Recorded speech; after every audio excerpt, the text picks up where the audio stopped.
ذلك حزب الله سيارات قدرت تجي سەرچاوە ئەمنیەکان لە شاری بەغداوە ڕایانگەیان بەرەبەیانی ئەمڕۆ هێزێکی سەر بە دەستگای دژە تیرۆر لە ناوچەی دۆرەی باشووری بەغدا هەڵیان کوتایە سەر گروپێک لە چەکدارەکانی میلیشیای حیزبوڵای نزیک لە ئێران و چەند کەسێکیان لێ دەستگیر کردن.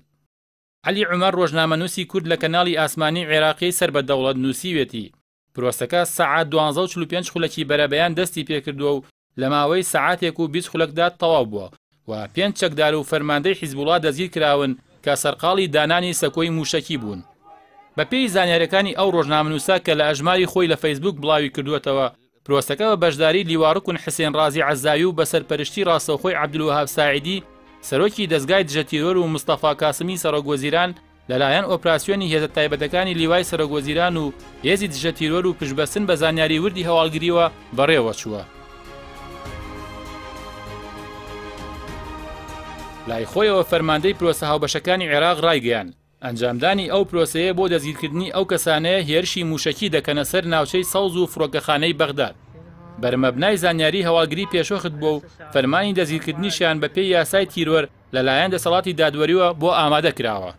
لە ڕاگەیاندراوێکدا فەرماندەی پرۆسە هاوبەشەکان دەڵێت لە چالاکیەکەی بەرەبەیانی ئەمڕۆ هەینیدا 4 تۆمەتبار دەستگیر کراون کە سەرگەرمی دانانی 2 سەکۆی موشەکی بوون. هەرچەندە لە بەرەبەیانیەوە هەڕەشەی هەوڵ و ئازادکردنی دەستگیرکراوەکان لەلایەن گروپەکانی حەشتی شەعبی و دەستی پێکردووە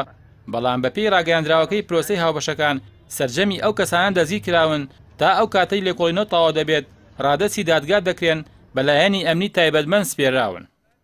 دوابەدوای دەستگیرکردنی ئەو ئەندامانەی گروپی میلیشای حیزبوڵای سەر بە حەشتی شەعبی هێزێکی حیزبوڵا و نوجەبا و چەند لایەنگرێکی عەسایبی ئەهلی حەق بە ئۆتۆمبیلی حکومی چوونەتە ناوچەی سەوز و ویستویانە هەڵبگوتنە سەر بارەگای دەستگای دژە تیرۆر.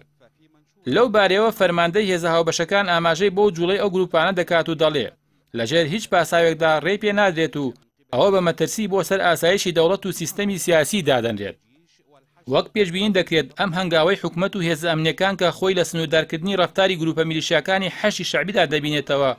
جۆرێک لە خۆشحاڵی لای شەقامی عێراقی دروست کردووە بەڵام دوور نییە سەری مستەفا کاظمی بخوات.